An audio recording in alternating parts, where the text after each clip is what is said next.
As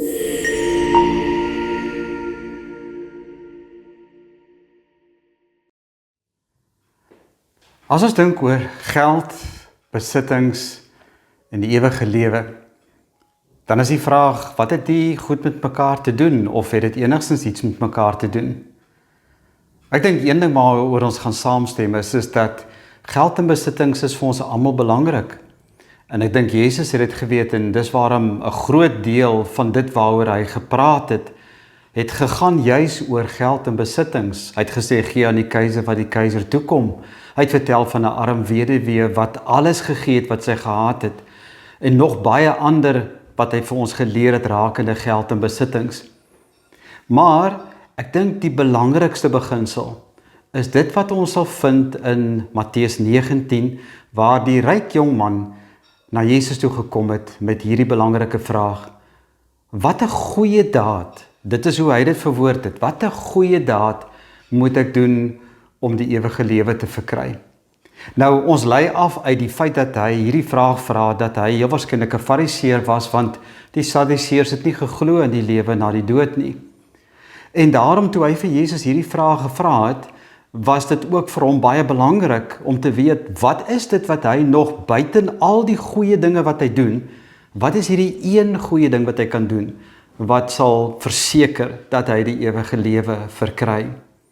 Nou, ek wil net graag 'n paar goed sê. Ek dink die eerste is dat ons almal wat na hierdie video kyk, en wat vandag na my luister, is heel waarskynlik deel van die eerste 1,5% van die totale bevolking van die wêreld, wat eintlik in 'n sekere sin skatryk is. Ons is nie arm nie. Maar aan die ander kant moet ek ook toegee en erken dat binne 'n moderne samelewing, as 'n mens jou werk verloor, as jy uiteindelik nie genoeg het om kos op die tafel te sit nie, binne so 'n moderne samelewing, kan jy dan beleef wat armoede is, en dan beleef hoe belangrik geld en besittings is. En daarom moet ons die waarde daarvan nie onderskat nie. Maar as Jesus met ons praat oor hierdie twee dinge, dan is dit om veral vir ons te leer dat ons dit in perspektief moet sien tot iets baie belangrik. En dit is wat hy vir die ryk jong man geleer het. Nou, toe die ryk jong man vir hom vra, wat is hierdie goeie ding wat ek moet doen, het Jesus vir hom dadelik daarop gewys.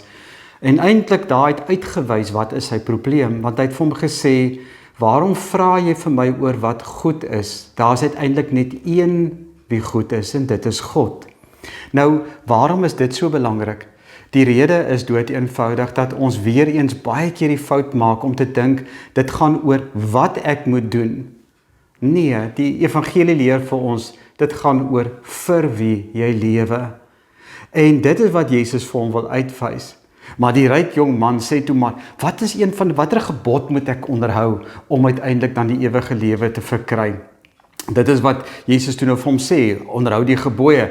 En Jesus noem toe vir hom die gebooie, maar die interessante is dat hy noem die laaste 6 gebooie van die 10 gebooie, wat betrekking het op ons onderlinge horisontale verhouding met mekaar as mense.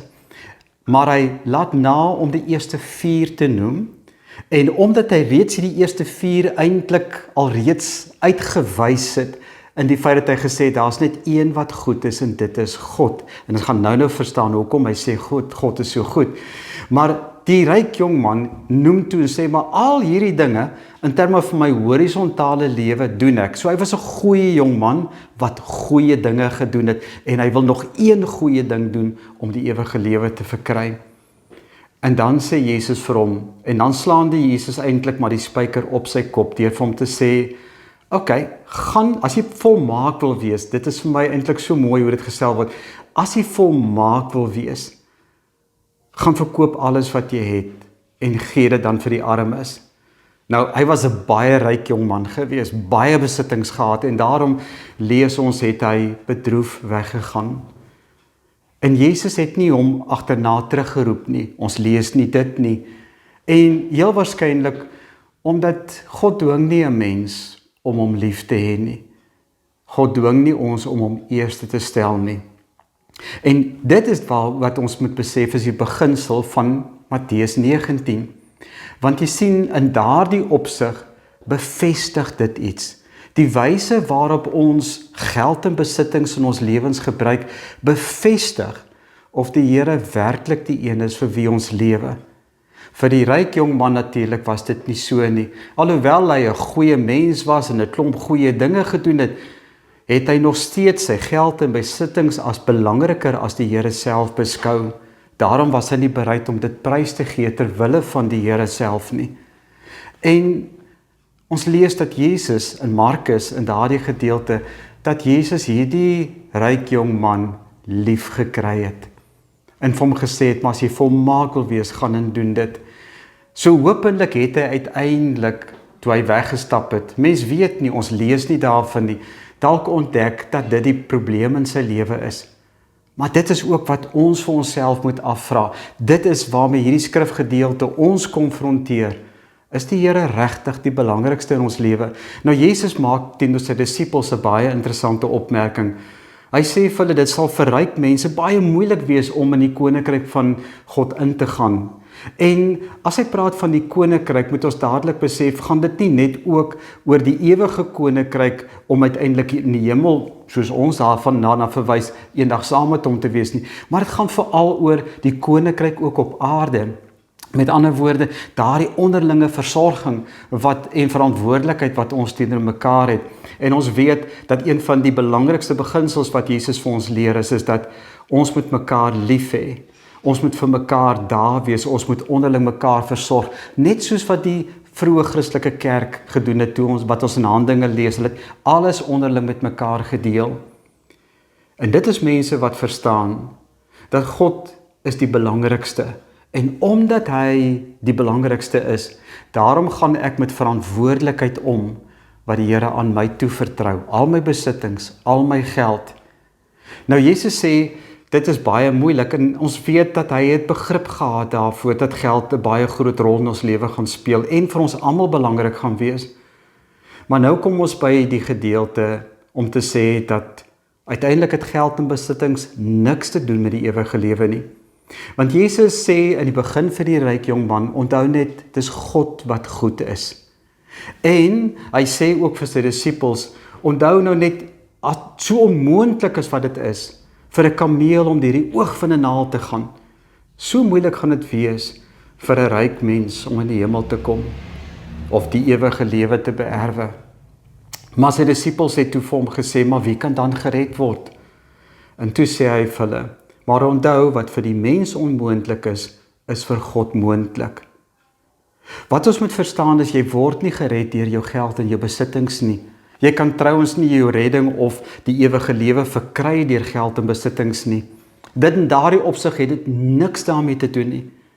Want jy kan alleenlik die ewige lewe verkry deur in Jesus te glo en hom lief te hê en hom te dien met jou lewe. Maar wat hierdie gedeelte vir ons leer is dat geld en besittings is 'n baie belangrike barometer van ons verhouding met God. Want as ons nie met dit wat hy aan ons toevertrou is, rentmeesters is nie, as ons nie in gehoorsaamheid aan hom leef met wat aan ons toevertrou is nie, dan mis ons dit. En ek wil vertrou dat as ons dink oor ons eie geld en besittings, bankrekeninge, polisse, versekeringe, is belangrike goeders. Maar die Here is belangriker as dit. En daarom moet 'n mens by 'n punt in jou lewe kom om te sê, ek weet dat hierdie dinge is nie uiteindelik waar ek gaan opeindig nie. Dit gaan nie bepaal of 'n invloed hê van waar ek uiteindelik gaan opeindig nie. Wat wel gaan bepaal is of ek die Here eerste gestel het, of ek die God wat goed is, en wat alleenlik goed is, met my hele hart lief het. Ek wil vertrou dat vir jou en vir my, dit so sal wees, en dat die Here, soos wat hy ook hierso sê, aan ons die genade sal gee, om hom te dien met ons besittings en met ons geld. Vir die wat in die noorde van Perth is, wil ek uitnooi om ons eredienste by te woon op Sondag, so 9:30. Die adres van die byeenkoms sal net op hierdie video aan die einde verskyn. En tot ons weer gesels, totsiens.